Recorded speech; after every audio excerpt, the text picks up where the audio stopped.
ঝিঙে দিয়ে আজকে একটা নতুন রান্না করব, যে রান্নাটা খুব সুস্বাদু হয় আর খেতে ভীষণ ভালো লাগে। এই রান্নাটা আমি আগেও মাঝে মাঝে করেছিলাম, এটা আমার নিজস্ব একটা রেসিপি। তো তার জন্য ঝিঙেগুলো আমি না ছুলে গোটা অবস্থায় খুব ভালো করে জল দিয়ে ধুয়ে নিয়েছি। এবার একটা পিলারের সাহায্যে আমি ঝিঙেগুলোকে খুব ভালো করে ছুলে নেব। ঝিঙে ছোলার পর আমি কিন্তু ঝিঙেগুলো আর ধোবো না, তাই আগেই ধুয়ে নিলাম ভালো করে। ঝিঙে কাটার পর ধুলে না ঝিঙেটা একটু জলসে জলসে হয়ে যায়, পানসা হয়ে যায়, ভালো লাগে না। এটা অনেকেই জানে না। এইভাবে করে আমি ছুলে নেব। হালকা হালকা একটু যদি খোসা থেকে যায় সেটা নিয়েও কোনো ব্যাপার নেই। দুটো ঝিঙেকে খুব ভালো করে এইভাবে ছুলে নেব। ঝিঙে দুটোর খোসা আমি এইভাবে ছাড়িয়ে নিয়েছি। দেখো, দেখে নিশ্চয়ই বুঝতে পারছো আমি কিন্তু সম্পূর্ণ ঝিঙের খোসাটা ফেলে দিইনি, অল্প অল্প ঝিঙের খোসা রেখে দিয়েছি। অল্প অল্প ঝিঙের খোসা রেখে দিলে এই রেসিপিটি দুর্দান্ত হবে খেতে। এবার আমি একটা গ্রেটারের সাহায্যে ঝিঙে দুটোকে গ্রেট করে নেব। এই যে দেখো, একটু মোটা মোটা রয়েছে, সেই পাশটা দিয়েই সুন্দর করে গ্রেট করে নেব। ঝিঙে দিয়ে আমরা অনেকেই অনেক রকমের রেসিপি খেয়েছি। বন্ধুরা, একবার এই রেসিপিটি বাড়িতে করে সবাইকে খাওয়াবে এবং নিজেও খাবে, দেখবে এতটা সুস্বাদু হয় যে মাছ মাংসকেও হার মানিয়ে সবসময় শুধু এই রেসিপিটিই বানাতে চাইবে। দুটো ঝিঙেকেই আমি গ্রেট করে নিয়েছি। গ্রেট করার পর ঝিঙেগুলো এরকম হবে দেখতে, কি সুন্দর লাগছে দেখতে। এবার এর মধ্যে এক এক করে কিছু মশলা দিয়ে দেবো। দিয়ে দিচ্ছি হিং একটু, আর দিয়ে দিচ্ছি হাফ চা চামচ চিনি, আর দিয়ে দিচ্ছি হলুদ গুঁড়ো, সামান্য একটু জিরে গুঁড়ো, সামান্য একটু কালো জিরে, হাফ চামচ দিয়ে দিচ্ছি আদা, কাঁচা লঙ্কা, জিরা বাটা। এবার খুব ভালো করে মেখে নেব। লবণটা আমি এখন অ্যাড করিনি, লবণটা একটু পরে দেব। কেন এখন অ্যাড করছি না লবণটা সেটা আমি পরে বলে দেব। খুব ভালো করে আলতো হাতে মেখে নিতে হবে। চটকে চটকে মাখা কিন্তু একদম যাবে না, চটকে মাখলে কিন্তু জল বেরিয়ে আসবে, আর ঝিঙার থেকে তো প্রচুর জল বের হয়। এইভাবে আলতো হাতে ভালো করে মেখে নিলাম। এবারে আমি ছোলার ডাল আগের দিন রাতে ভিজিয়ে রেখেছিলাম, খুব ভালো করে বেটে নিয়েছি। এখান থেকে ছোলার ডাল আমি ওই বড় চামচের 2 চামচের মতো নিয়ে নিচ্ছি। এতগুলো ছোলার ডাল বাটা লাগবে না, বাদ বাকিটা আমরা পরে বড়া বানিয়ে খেয়ে নেব। এবার দিয়ে দেবো স্বাদ বুঝে নুন। নুনটা আগে দিয়ে দিলে না ঝিঙের থেকে প্রচুর পরিমাণে জল বেরিয়ে যেত। এবার নুনটা দিয়ে ভালো করে ছোলার ডাল বাটার সঙ্গে মেখে নেব। নুন আর ডাল বাটাটার সঙ্গে মেখে কিন্তু ঝিঙেগুলোকে অনেকক্ষণ ধরে রাখা যাবে না, খুব তাড়াতাড়ি রান্নাটা করে নিতে হবে, নইলে কিন্তু জল বেরিয়ে যাবে।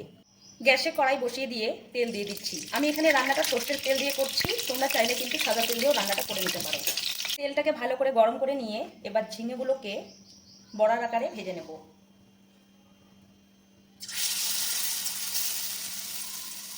খুব বেশি করে ভাজবো না, 2-3টার মতো করে ভেজে নেব। খুব বেশি ভাজতে গেলে পরে কিন্তু আবার ভেঙে যেতে পারে। এবার আলতো হাতে উল্টে পাল্টে ভালো করে ভেজে নিতে হবে। খুব বেশি জোরে জোরে নাড়াচাড়া করা যাবে না, নইলে কিন্তু বড়াগুলো ভেঙে যাবে। উল্টে পাল্টে ভেজে নিয়েছি। এইরকম অবস্থাতে বড়াগুলোকে কড়াই থেকে তুলে নেব। আমি বড়াগুলোকে একটু বড় করেছি, তোমরা চাইলে ছোট বড় করে নিতে পারো।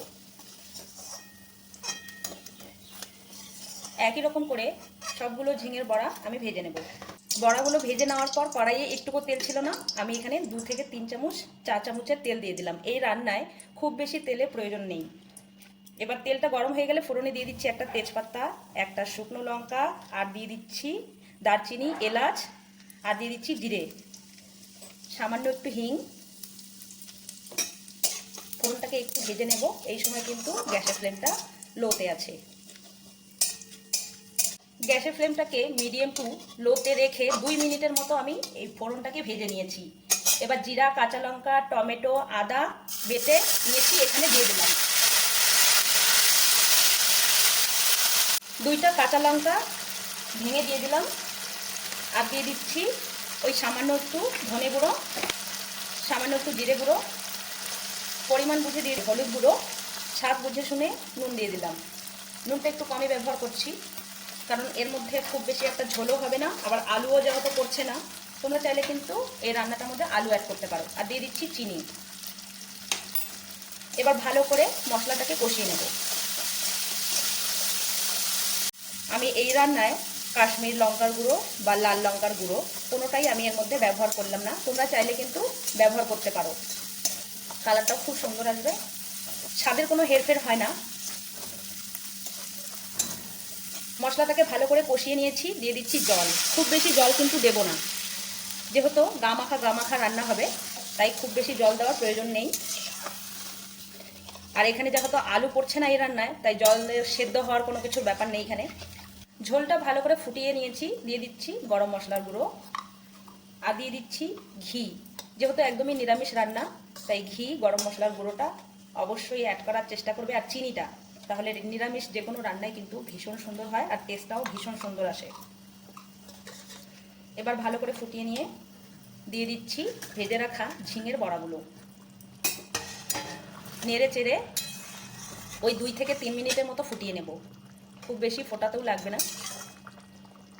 ঝিঙের বড়াগুলো দিয়ে খুব ভালো করে 2 থেকে 3 মিনিটের মতো ফুটিয়ে নিয়েছি। এর থেকে বেশি ঝোলটাকে আর কমানো যাবে না, আর বেশি ফোটানো যাবে না, নইলে কিন্তু বড়াগুলো ভেঙে যেতে পারে। এই সময় একটু ধনেপাতা কুচি দিয়ে গ্যাসটাকে বন্ধ করে একটু ঠান্ডা করে নিয়ে পরিবেশন করে নেব। ঝিঙের বড়ার তরকারি অথবা ঝিঙের ধোকার ডালনা রেসিপি যেটাই বলে থাকো না কেন, পরিবেশন করার জন্য একেবারেই রেডি। যেমন সুন্দর দেখতে সাদামাঠা রান্না হলেও খেতে কিন্তু ভীষণ সুস্বাদু। যেদিন নিরামিষ থাকবে অবশ্যই এই রান্নাটা বাড়িতে করে বাড়ির সবাইকে খাইয়ে তাক লাগিয়ে দেবে। ঝিঙের বড়ার তরকারি অথবা ঝিঙের ধোকার ডালনা রেসিপি তোমাদের কেমন লাগলো কমেন্টস করে জানাতে একেবারেই ভুলবে না। একদমই একটা ইউনিক রান্না আজ তোমাদের সঙ্গে শেয়ার করলাম। চলো আজকের মতো ভিডিওটা এখানেই শেষ করছি, আবার দেখা হচ্ছে নতুন রেসিপির সঙ্গে। তোমরা ভালো থেকো, সুস্থ থেকো।